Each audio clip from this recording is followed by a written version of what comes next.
ꯃꯌꯥꯝꯕꯨ ꯇꯔꯥꯝꯅ ꯑꯣꯛꯆꯕꯒ ꯂꯣꯏꯅꯅ ꯔꯣꯁꯤ ꯈꯨꯃꯟꯅ ꯈꯨꯔꯨꯝꯖꯔꯤ꯫ ꯉꯁꯤꯁꯨ ꯃꯌꯥꯝꯒꯤꯗꯃꯛꯇ ꯋꯥꯔꯤ ꯑꯃ ꯄꯨꯖꯔꯛꯂꯦ꯫ ꯋꯥꯔꯤ ꯑꯁꯤꯒꯤ ꯃꯃꯤꯡꯅ ꯅꯨꯡꯁꯤ ꯅꯀꯥꯗ ꯄꯣꯊꯥꯐꯝ꯫ ꯋꯥꯔꯤ ꯑꯁꯤꯕꯨ ꯏꯕꯤꯔꯛꯄꯤ ꯑꯟꯖꯂꯤ꯫ ꯑꯍꯤꯡ ꯇꯥꯡꯂꯧ ꯑꯊꯦꯡꯕꯗ ꯑꯍꯤꯡꯕ ꯃꯥꯂꯪꯅ ꯃꯁꯥꯗ ꯊꯦꯡꯕ ꯐꯥꯎꯕ ꯈꯪꯗꯅ ꯃꯥꯂꯪꯒꯤ ꯏꯄꯥꯛꯇ ꯇꯥꯎꯔꯤ꯫ ꯎꯈꯣꯡꯇꯦꯜ ꯑꯗꯨꯗ ꯉꯥꯊꯗꯨꯅ ꯅꯤꯡꯁꯤꯡꯂꯛꯏ꯫ ꯃꯃꯥꯅ ꯈꯨꯟꯒꯤ ꯀꯩꯊꯦꯜꯗꯒꯤ ꯀꯨꯝꯂꯛꯄꯗ ꯂꯩꯔꯛꯄ ꯀꯕꯣꯛ ꯈꯨꯏꯗꯨꯝ ꯆꯥꯈꯤꯕ ꯑꯗꯣ ꯃꯪꯂꯥꯜ ꯑꯗꯨꯗ ꯑꯗꯨꯃꯛ ꯇꯥꯎꯔꯤ꯫ ꯃꯁꯥꯅ ꯍꯧꯖꯤꯛ ꯐꯝꯗꯨꯅ ꯂꯩꯔꯕꯁꯨ ꯄꯨꯛꯅꯤꯡ ꯋꯥꯈꯜꯗꯤ ꯍꯧꯈ꯭ꯔꯕ ꯃꯇꯝꯒꯤ ꯃꯪꯂꯥꯜ ꯑꯗꯨꯗ ꯂꯨꯞꯇꯨꯅ ꯂꯩꯔꯤ꯫ ꯌꯥꯎꯁꯪ ꯃꯇꯝꯗ ꯃꯃꯥꯅ ꯐꯤꯖꯣꯜ ꯑꯅꯧꯕ ꯂꯩꯕꯤꯗꯨꯅ ꯀꯨꯝꯒꯤ ꯀꯨꯝꯍꯩ ꯍꯔꯥꯎ ꯈꯨꯗꯤꯡꯅ ꯂꯥꯛꯄꯗ ꯑꯅꯧꯕ ꯐꯤꯖꯣꯜ ꯊꯣꯟꯕꯤꯕ꯫ ꯋꯥꯈꯟꯗ ꯅꯤꯡꯁꯤꯡꯂꯛꯇꯨꯅ ꯍꯧꯈ꯭ꯔꯕ ꯃꯇꯝꯒꯤ ꯊꯧꯗꯣꯛ ꯃꯌꯥꯝ ꯑꯗꯣ ꯃꯤꯠꯃꯥꯡꯗ ꯃꯊꯪ ꯃꯊꯪ ꯆꯣꯡꯊꯣꯛꯂꯛꯇꯨꯅ ꯂꯩꯔꯦ꯫ ꯃꯃꯥ ꯑꯇꯣꯟꯕꯤꯒꯤ ꯃꯤꯑꯣꯠ ꯃꯤꯅꯩ ꯑꯊꯤꯕ ꯈꯣꯟꯗꯥ ꯃꯔꯛ ꯑꯗꯨꯗ ꯍꯦꯟꯗꯣꯛꯇꯅ ꯊꯣꯡꯒꯥꯜ ꯋꯥꯡꯃ ꯂꯥꯟꯕ ꯐꯪꯗ꯭ꯔꯕꯤ ꯃꯔꯥꯏꯕꯛ ꯊꯤꯔꯕꯤ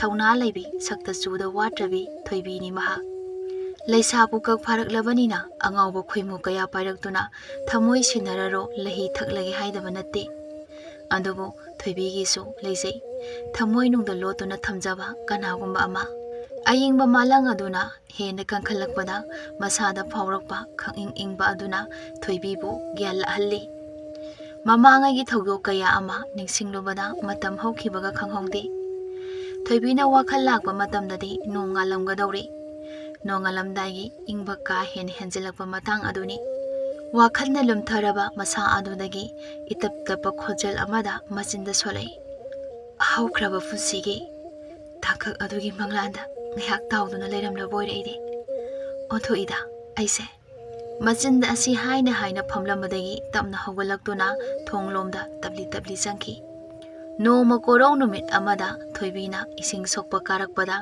ꯂꯥꯞꯅ ꯅꯨꯄꯥ ꯑꯃ ꯁꯒꯣꯜ ꯊꯧꯗꯨꯅ ꯂꯥꯛꯄ ꯑꯗꯣ ꯃꯍꯥꯛꯅ ꯎꯏ꯫ ꯃꯗꯨ ꯎꯔꯨꯕꯗꯒꯤ ꯆꯠꯂꯤꯕ ꯈꯣꯡꯊꯥꯡ ꯑꯗꯣ ꯈꯔ ꯇꯞꯊꯗꯨꯅ ꯆꯠꯂꯤ꯫ ꯅꯨꯄꯥ ꯑꯗꯣ ꯉꯥꯏꯖꯕ ꯁꯣꯏꯗꯅꯁꯨ ꯑꯣꯏꯒꯅꯤ꯫ ꯉꯥꯏꯖꯕꯒꯤ ꯃꯍꯩ ꯅꯨꯄꯥ ꯑꯗꯨꯁꯨ ꯌꯧꯁꯤꯜꯂꯛꯂꯦ꯫ ꯊꯣꯏꯕꯤꯒꯤ ꯊꯃꯣꯏ ꯑꯗꯣ ꯐꯖꯕ ꯍꯩ ꯂꯩꯅ ꯄꯤꯛ ꯊꯟꯕꯒꯨꯝ ꯇꯧꯈ꯭ꯔꯦ꯫ ꯊꯃꯣꯏꯗ ꯍꯔꯥꯎꯕ ꯅꯨꯡꯉꯥꯏꯕꯅ ꯄꯤꯛ ꯊꯜꯂꯤ꯫ ꯊꯃꯣꯏ ꯑꯗꯣ ꯈꯪꯍꯧꯗꯅ ꯃꯇꯣꯝꯇ ꯃꯣꯃꯣꯟ ꯇꯝꯂꯛꯏ꯫ ꯃꯥꯅꯤ ꯅꯨꯄꯥ ꯑꯗꯨꯅꯤ ꯊꯣꯏꯕꯤꯒꯤ ꯊꯃꯣꯏꯗ ꯂꯣꯠꯂꯤꯕ ꯀꯅꯥ ꯎꯍꯟꯗꯅ ꯊꯝꯂꯤꯕ ꯃꯍꯥꯛ ꯑꯗꯨꯅꯤ꯫ ꯀꯣꯔꯧ ꯃꯁꯤꯡ ꯌꯥꯝꯁꯤꯜꯂꯛꯂꯦ꯫ ꯄꯥꯃꯨ ꯃꯥꯒꯤ ꯆꯦꯡꯂꯧ ꯁꯛꯇꯝ ꯎꯕ ꯐꯪꯂꯛꯇꯕ꯫ ꯊꯣꯏꯕꯤ ꯋꯥꯈꯟꯗ ꯀꯗꯥꯏꯗꯕꯨ ꯂꯩꯔꯨꯕꯅꯣ ꯑꯁꯨꯛ ꯀꯨꯏꯅ ꯎꯕ ꯐꯪꯈꯤꯗꯕꯁꯦ ꯍꯥꯏꯅ ꯈꯜꯂꯛꯏ꯫ ꯅꯨꯄꯥ ꯑꯗꯨꯁꯨ ꯊꯣꯏꯕꯤꯒꯤ ꯃꯅꯥꯛ ꯌꯧꯁꯤꯜꯂꯛꯄꯗ ꯁꯒꯣꯜ ꯑꯗꯨ ꯇꯞꯊꯩ꯫ ꯁꯒꯣꯜ ꯑꯗꯨꯗ ꯇꯣꯡꯂꯤꯕ ꯅꯨꯄꯥ ꯑꯗꯨꯅ ꯇꯞꯅ ꯇꯞꯅ ꯈꯣꯡꯊꯥꯡ ꯑꯗꯣ ꯂꯨꯝꯅ ꯊꯥꯡꯗꯨꯅ ꯂꯩꯔꯤꯕꯤ ꯊꯣꯏꯕꯤꯗ ꯍꯥꯏꯔꯛꯏ꯫ ꯂꯥꯏꯖ ꯏꯁꯤꯡꯗꯣ ꯈꯖꯤꯛꯇꯕꯨ ꯊꯛꯆꯒꯦ꯫ ꯑꯔꯥꯞꯄ ꯄꯣꯏꯔꯩ ꯂꯝꯗꯝꯗ ꯈꯣꯡꯁꯥꯜꯂꯨꯕꯒꯤ ꯁꯥꯃꯨ ꯍꯛꯆꯥꯡ ꯑꯁꯦ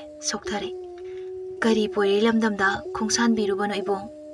ꯄꯟꯊꯧꯒꯤ ꯃꯇꯦꯡ ꯄꯥꯡꯕ ꯑꯣꯏꯅ ꯂꯪꯐꯩ ꯆꯠꯇꯨꯅ ꯁꯤꯟꯊꯥ ꯄꯥꯡꯂꯨꯕꯅꯤ꯫ ꯈꯣꯡꯁꯥꯜꯂꯤꯕ ꯂꯝꯕꯤ ꯑꯗꯨꯁꯨ ꯁꯥꯡꯕꯅ ꯍꯛꯆꯥꯡ ꯑꯁꯤ ꯁꯣꯛꯊꯕꯅ ꯂꯣꯏꯔꯦ꯫ ꯀꯨꯝꯊꯕꯤꯔꯛꯂꯣ ꯁꯒꯣꯜ ꯊꯛꯇꯒꯤ ꯃꯤꯀꯨꯞ ꯈꯔ ꯑꯋꯥꯕ ꯄꯣꯊꯥꯕꯤꯌꯨ꯫ ꯑꯩꯍꯥꯛꯅ ꯉꯝꯖꯕ ꯂꯥꯏꯖ ꯏꯁꯤꯡꯁꯦ ꯊꯛꯄꯤꯔꯒ ꯃꯤꯀꯨꯞ ꯈꯔꯗ ꯑꯣꯏꯔꯕꯁꯨ ꯄꯣꯊꯥꯕ ꯉꯝꯕ꯭ꯔꯥ ꯌꯦꯡꯕꯤꯌꯨ꯫ ꯆꯥꯎꯔꯦꯟ ꯁꯒꯣꯜ ꯊꯛꯇꯒꯤ ꯇꯞꯅ ꯀꯨꯝꯊꯔꯛꯏ꯫ ꯊꯣꯏꯕꯤꯁꯨ ꯏꯁꯤꯡ ꯑꯗꯣ ꯇꯞꯅ ꯇꯞꯅ ꯍꯩꯕ ꯍꯧꯔꯛꯏ꯫ ꯊꯣꯏꯕꯤꯅ ꯍꯩꯔꯛꯂꯤꯕ ꯏꯁꯤꯡ ꯑꯗꯣ ꯆꯥꯎꯔꯦꯟꯅ ꯃꯈꯨꯠ ꯌꯥꯗꯨꯅ ꯒꯨꯔꯨ ꯒꯨꯔꯨ ꯊꯛꯆꯟꯈꯤ꯫ ꯃꯇꯝ ꯀꯨꯏꯅ ꯏꯁꯤꯡ ꯑꯗꯣ ꯊꯛꯄ ꯐꯪꯂꯛꯇ꯭ꯔꯦ꯫ ꯑꯗꯨꯛ ꯃꯍꯥꯎ ꯂꯩꯕ ꯏꯁꯤꯡꯁꯨ ꯑꯃꯨꯛ ꯐꯥꯎꯕ ꯊꯛꯈꯤꯗ꯭ꯔꯤ꯫ ꯃꯕꯨꯛ ꯄꯦꯟꯅ ꯊꯛꯂꯦ ꯏꯁꯤꯡ ꯑꯗꯣ꯫ ꯃꯗꯨ ꯂꯣꯏꯔꯒ ꯆꯥꯎꯔꯦꯟꯅ ꯇꯞꯅ ꯍꯥꯏꯔꯛꯏ꯫ ꯏꯆꯟꯒ ꯊꯦꯡꯅꯕꯅ ꯅꯕꯨꯡꯉꯩꯒꯤ ꯑꯋꯥꯕꯕꯨ ꯀꯣꯛꯍꯟꯕꯤꯔꯤ꯫ ꯏꯆꯟꯒꯤ ꯅꯐꯝꯗ ꯀꯔꯤꯒꯨꯝꯕ ꯈꯔꯗꯤ ꯄꯥꯎꯗꯝꯅꯤꯡꯕꯅꯤ꯫ ꯃꯇꯝ ꯀꯨꯏꯅ ꯂꯣꯠꯁꯤꯟꯗꯨꯅ ꯊꯝꯂꯕ ꯋꯥꯐꯝꯅꯤ꯫ ꯏꯆꯟꯅ ꯁꯪꯕ ꯅꯨꯃꯤꯠ ꯑꯃꯗ ꯍꯥꯏꯕꯤꯌꯨ꯫ ꯁꯅꯥ ꯄꯨꯈ꯭ꯔꯤ ꯃꯄꯥꯟꯗ ꯊꯃꯣꯏꯅꯨꯡꯗ ꯊꯝꯂꯛꯄ ꯌꯥꯋꯥ ꯑꯗꯣ ꯈꯔ ꯍꯥꯏꯖꯕꯒꯤ ꯑꯌꯥꯕ ꯑꯗꯣ ꯄꯤꯕꯤꯌꯨꯅ ꯏꯆꯟꯅ꯫ ꯆꯥꯎꯔꯦꯟꯒꯤ ꯑꯌꯦꯠ ꯑꯄꯟ ꯂꯩꯇꯅ ꯍꯥꯏꯔꯛꯄ ꯋꯥ ꯑꯗꯨꯗ ꯊꯣꯏꯕꯤ ꯑꯗꯣ ꯋꯥꯈꯟ ꯊꯣꯛꯇ꯭ꯔꯦ꯫ ꯍꯥꯟꯅꯁꯨ ꯑꯗꯨꯝꯅ ꯍꯥꯏꯔꯛꯀꯅꯤ ꯍꯥꯏꯗꯨꯅ ꯁꯦꯝ ꯁꯥꯗꯨꯅ ꯂꯩꯍꯧꯗ꯭ꯔꯦ꯫ ꯃꯁꯥ ꯑꯗꯨꯁꯨ ꯁ꯭ꯋꯥꯏ ꯂꯥꯎꯕ ꯑꯃꯗꯤ ꯐꯥꯎꯈꯤ꯫ ꯃꯤꯍꯨꯟꯒꯤ ꯈꯣꯡꯖꯦꯜ ꯌꯥꯡꯈꯠꯂꯛꯏ꯫ ꯃꯁꯥ ꯑꯗꯣ ꯏꯀꯥꯏ ꯅꯨꯡꯁꯤ ꯌꯥꯅꯈ꯭ꯔꯦ ꯊꯣꯏꯕꯤ ꯑꯗꯣ꯫ ꯐꯥꯎꯔꯛꯏꯕ ꯏꯍꯨꯜ ꯑꯗꯣ ꯀꯅꯥ ꯈꯪꯍꯟꯗꯅ ꯅꯝꯈꯤꯅꯕ ꯍꯣꯠꯅꯩ꯫ ꯑꯗꯨꯕꯨ ꯊꯃꯣꯏꯅꯨꯡꯗ ꯂꯣꯠꯆꯗꯨꯅ ꯊꯝꯂꯤꯕ ꯄꯥꯝꯃꯨꯕ ꯃꯍꯥꯛꯅꯁꯨ ꯃꯥꯒꯤ ꯊꯃꯣꯏꯗ ꯂꯩꯔꯤꯕ ꯅꯨꯡꯁꯤꯕ ꯑꯗꯣ ꯃꯃꯤ ꯈꯖꯤꯛ ꯎꯠꯂꯛꯄ꯫ ꯊꯃꯣꯏꯒꯤ ꯌꯥꯋꯥ ꯈꯖꯤꯛꯇ ꯍꯥꯏꯖꯒꯦ ꯍꯥꯏꯅ ꯌꯥꯋꯥ ꯀꯪꯂꯛꯇꯨꯅ ꯀꯣꯔꯧ ꯅꯨꯃꯤꯠ ꯑꯁꯤꯗ ꯍꯥꯏꯖꯤꯜꯂꯛꯄ ꯑꯁꯤꯗ ꯀꯔꯤ ꯋꯥꯍꯩ ꯈꯨꯝꯒꯅꯤ ꯃꯍꯥꯛꯄꯨ? ꯇꯨꯃꯤꯟꯅ ꯉꯥꯏꯍꯥꯛ ꯂꯩ꯫ ꯋꯥꯈꯜ ꯈꯜꯂꯤꯕꯅꯤ꯫ ꯑꯌꯥꯕ ꯃꯇꯧ ꯎꯠꯄꯁꯨ ꯉꯝꯖꯗ ꯅꯨꯡꯁꯤꯕ ꯃꯍꯥꯛꯄꯨꯁꯨ ꯍꯦꯛ ꯈꯪꯍꯟꯅꯤꯡꯒꯨꯝ ꯇꯧꯏ꯫ Maraksida kadaidagino ikaibagi ihul amasu phawrei. Thoibigi mawongduda chaurena tamna hairei. Yaningdrabrane. Pumna mapu tungoinaramlabaso. Thamoi nungda leiriba wafam asidadi. Nuza naha khaktada khanghallamlagi haiduna. Aihaknadi ninglurido. Thoibi ado ikaiba matau amaga loinana mamai ado nakalomda leithoktuna yengduna tamna khumlei. Lakliba korong numitki. Ningthau asida thamoi nungi waronbo hainingdabadi soidana khungdoi biraudo. Madu hairamlaga thoibi ado makhongdo lumna thangduna chatkri. Amuk hanna onthoktuna yengningi adubu ikai khibana yengba ngamdre. Asokuina su uraktre ngasi thengnaba numit asidasu huran yenglubada hana yengduna leiramba nupa magi nuraknaba miyenga kuina misanaba ngamdana yenghautre. Saurensu thoibina chatkiba ado maigi mityengna uba phangriba mafam adu phobadi adumak yengduna leirami.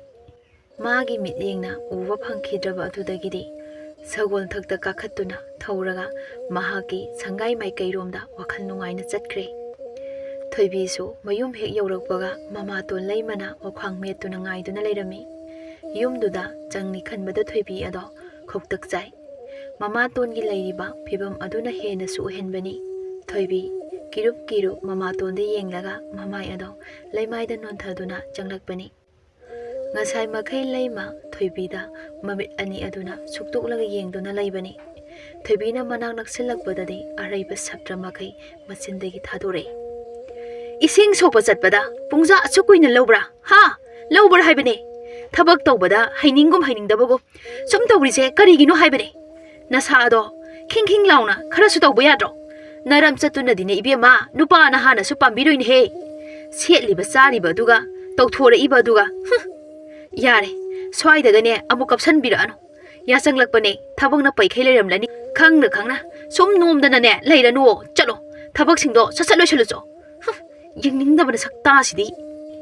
Thoibi wa amata khumdana tuminna imungda mamai ado nonthaduna jangki. Leimasu mamit wa manawo thoibida yengduna lehawi. Thoibi ado thabak ingkhang sasatloisilli.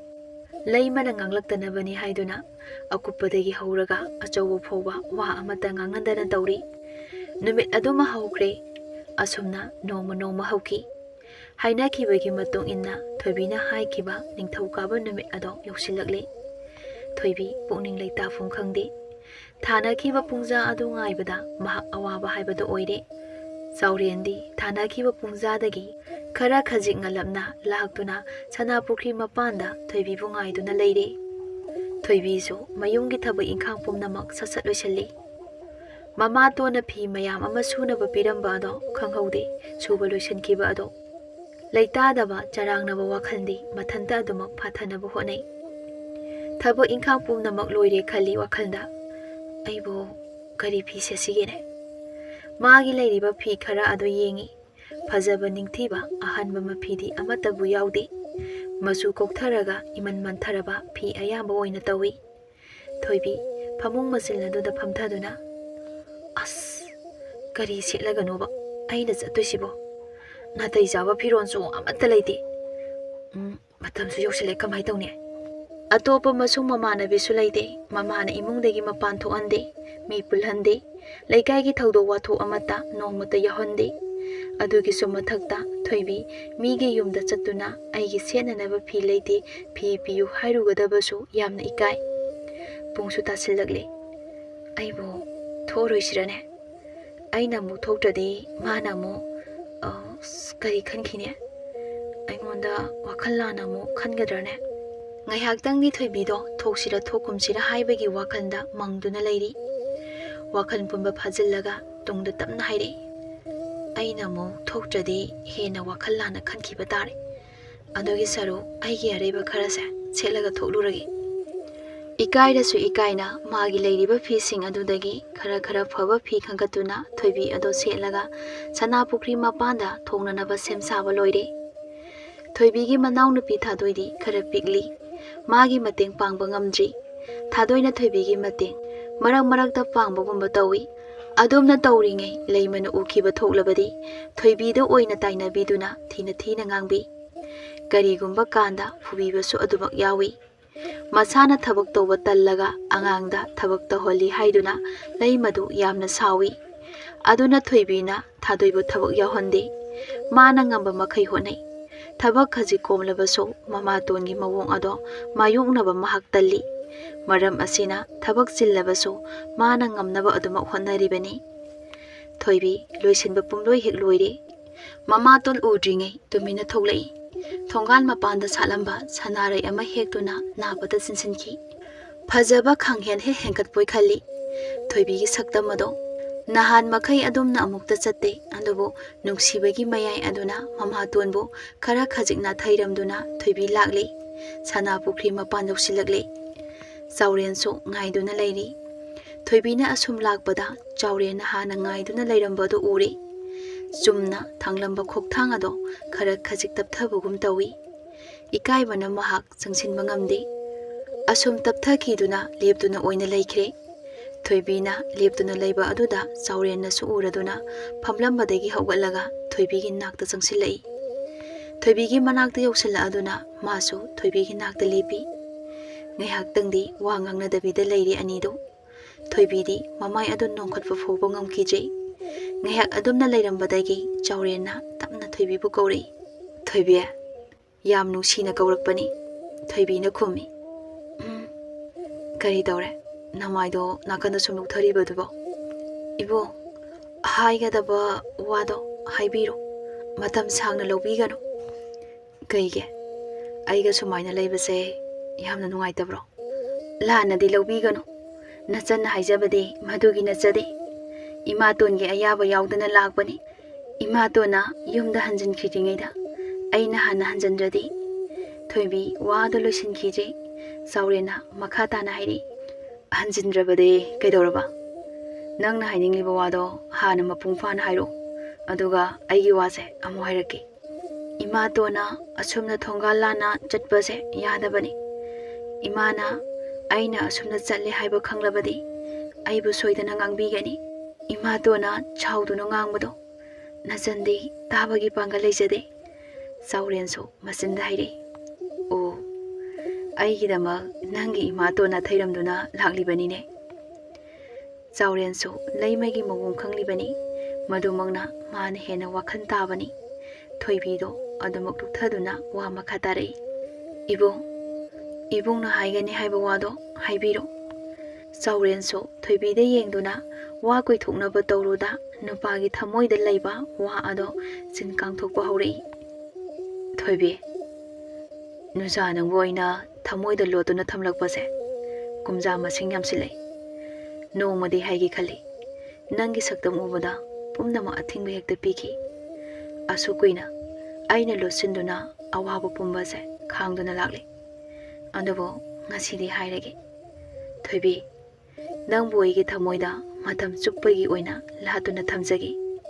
Asukuina aina waduna lakpase nangbu khita khangloba. Thoibi ikaibana mamaya do ngangsilli. Nongkhatfa fobo ngamjade. Nonthaduna adumak lei. Wahai amata simbandagi su thokije. Saurenso ngahak tumina leiraba tungda mana purakliba ningthina semlaba nachom leirang ado puthoklei. Aduga nachom aduda ngahak yengduna hairei. Aigi pukningna khoidana semkiba nachom leirangni. Thoibi aigi thamoigi lairenbi. Nangna amukta oibiyuko. Wafam ase yarabade nachom asina nangi yetki napada chinbagi ayabado aingonda pibiro. Tuminna ayaba pibasu tawde. Mafam adudagi mamai leithokuna chatkibasu tawde. Sauren changsillaktuna thoibigi yetki napada nachom adu chinbirei. Thoibisu ikai nungsi yanai. Nupi manasu ayaba pikre. Nungsina nokpa minu amakhak nupa mangonda amuktang yenglaga noklamduna mayum tamna halakle. Ngasidi thoibi ado wakhan jamna nungairami. Purakliba nachom ado kana khangan uhandana cheksina thami. Matamdi sumsum hauki chaurel amadi thoibi anigi nungsi marisu chesinki. Thoibi su chaurengi nungsibada angaubi oiki.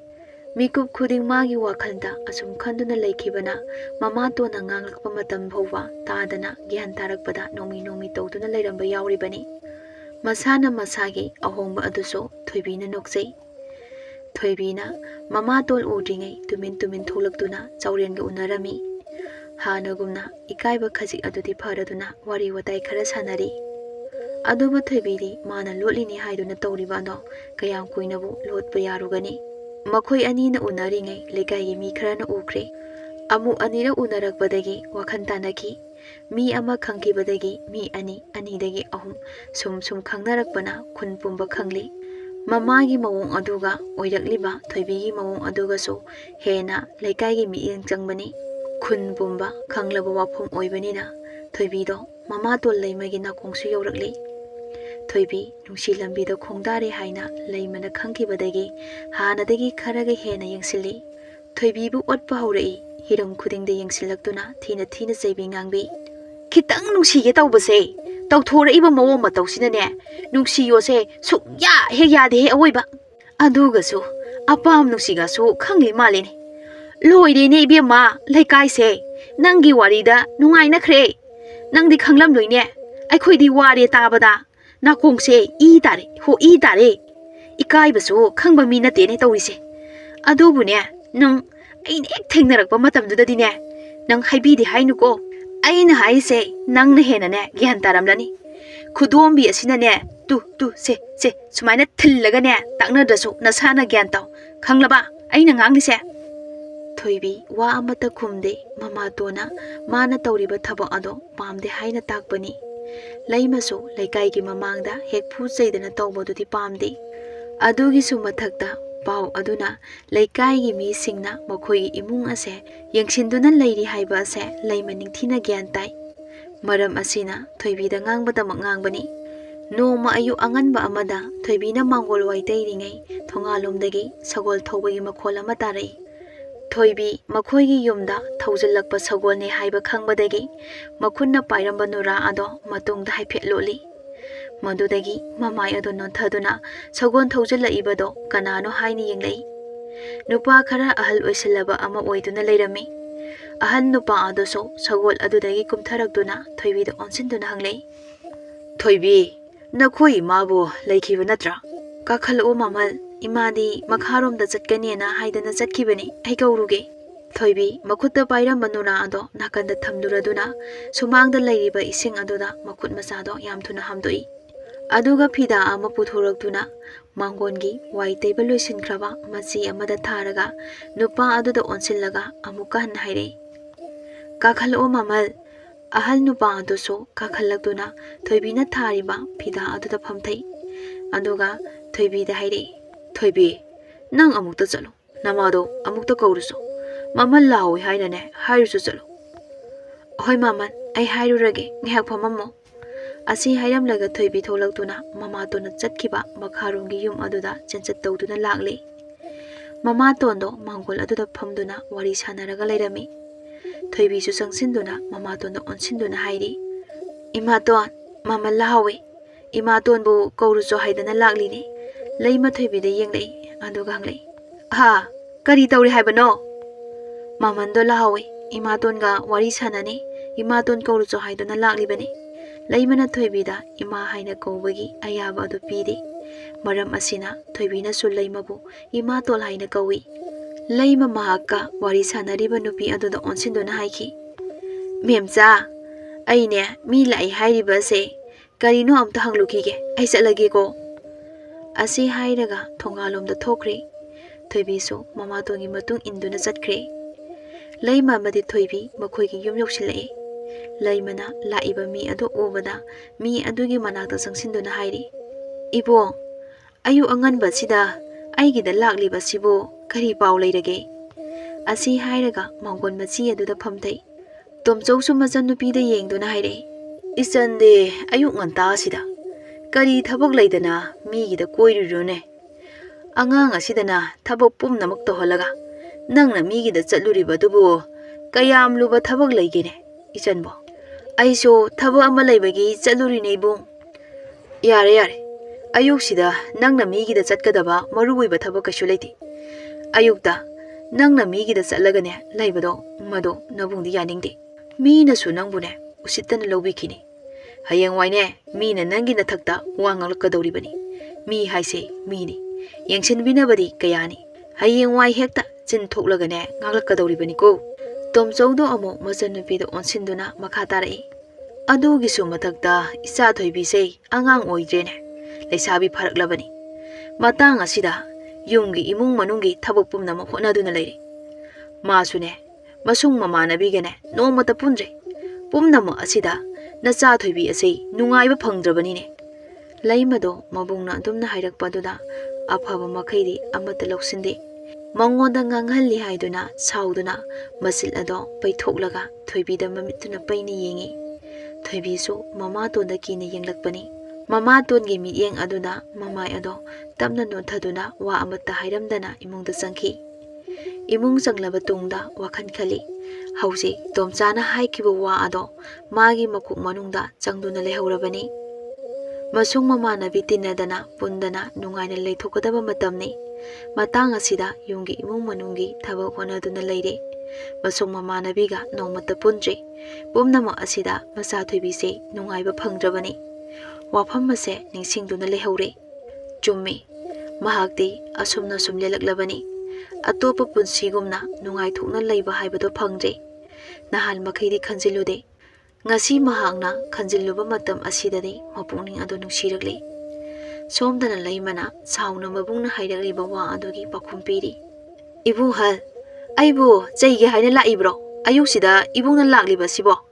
ꯇꯣꯝꯆꯧꯅ "ꯑꯦ, ꯍꯥꯟꯅꯒꯤ ꯃꯑꯣꯡ ꯑꯗꯨꯗꯤ ꯍꯜꯂꯝꯗ꯭ꯔꯤꯅꯦ, ꯑꯁꯨꯛ ꯀꯨꯏꯔꯕ ꯑꯁꯤ ꯐꯥꯎꯕꯗ꯫ ꯏꯕꯦꯝꯃ, ꯃꯤꯁꯦ ꯑꯗꯨꯛ ꯅꯍꯥ ꯑꯣꯏꯅꯅꯦ ꯂꯩꯌꯨ ꯌꯥꯔꯣꯏꯅꯦ꯫ ꯂꯨ ꯇꯣꯡꯅ ꯁꯥꯕ ꯃꯤꯑꯣꯏꯕꯅꯤ꯫ ꯅꯣꯡꯃꯗꯤ ꯑꯍꯜ ꯑꯣꯏꯁꯜꯂꯛꯀꯅꯤ, ꯁꯣꯏꯗꯅꯅꯦ ꯁꯣꯟꯖꯤꯜꯂꯛꯀꯅꯤ꯫ ꯑꯃꯨꯛꯇꯪ ꯄꯣꯛꯄ ꯃꯄꯣꯛꯁꯤꯗ ꯑꯃꯨꯛ ꯍꯟꯅꯁꯨ ꯁꯦꯝꯗꯣꯛꯄ ꯌꯥꯔꯔꯣꯏꯗꯕ ꯑꯁꯣꯏꯕ ꯑꯗꯣ ꯍꯟꯖꯤꯟ ꯍꯟꯖꯤꯟ ꯇꯧꯅꯅꯕ ꯍꯣꯠꯅꯒꯅꯨ꯫ ꯅꯪꯅꯦ ꯇꯨꯡꯗ ꯅꯤꯡꯉꯝꯗꯕ ꯀꯌꯥ ꯑꯃ ꯂꯥꯛꯀꯅꯤꯅꯦ꯫ ꯑꯗꯨꯒꯤꯁꯨ ꯃꯊꯛꯇ ꯅꯪꯁꯦ ꯃꯃꯥ ꯍꯥꯏꯕꯗꯣ ꯑꯣꯏꯔꯕꯅꯤ꯫ ꯋꯥꯈꯜ ꯈꯔꯗꯤ ꯇꯥꯔꯣꯅꯦ ꯅꯪꯕꯣ꯫ ꯅꯆꯥꯁꯤꯡ ꯑꯁꯤꯅ ꯋꯥꯅ ꯂꯩꯔꯤꯕꯁꯦ ꯅꯪꯅ ꯈꯪꯁꯤꯟꯅꯗꯅ ꯂꯩꯔꯤꯕꯁꯦ ꯀꯔꯤꯒꯤꯅꯣ? "ꯏꯕꯨꯡꯍꯜ, ꯍꯥꯏꯒꯗꯕ ꯋꯥꯗꯣ ꯍꯥꯏꯕꯤꯔꯛꯑꯣ ꯀꯩꯗꯧꯔꯒꯦ? ꯅꯣꯡ ꯐꯥꯗꯣꯛ ꯂꯥꯛꯄꯁꯤꯗ ꯅꯍꯥꯟ ꯃꯈꯩ ꯉꯥꯡꯗꯕ ꯃꯌꯥꯝ ꯑꯗꯣ ꯂꯣꯏꯅ ꯉꯥꯡꯂꯨꯔꯒꯦ ꯍꯥꯏꯗꯅ ꯁꯦꯝ ꯁꯥꯔꯒ ꯂꯥꯛꯑꯕ꯭ꯔꯥ ꯀꯔꯤꯅꯣ? ꯍꯦꯛ ꯂꯥꯛꯄꯗꯒꯤ ꯑꯩꯉꯣꯟꯗ ꯑꯣꯟꯁꯤꯜꯂꯒ ꯁꯨꯝ ꯉꯥꯡꯂꯤꯕꯁꯤꯕꯣ?" ꯇꯣꯝꯆꯧꯗꯣ ꯁꯣꯔ ꯑꯃ ꯁꯥꯡꯅ ꯍꯣꯟꯗꯣꯛꯏ ꯑꯗꯨꯒ ꯍꯥꯏꯔꯛꯏ,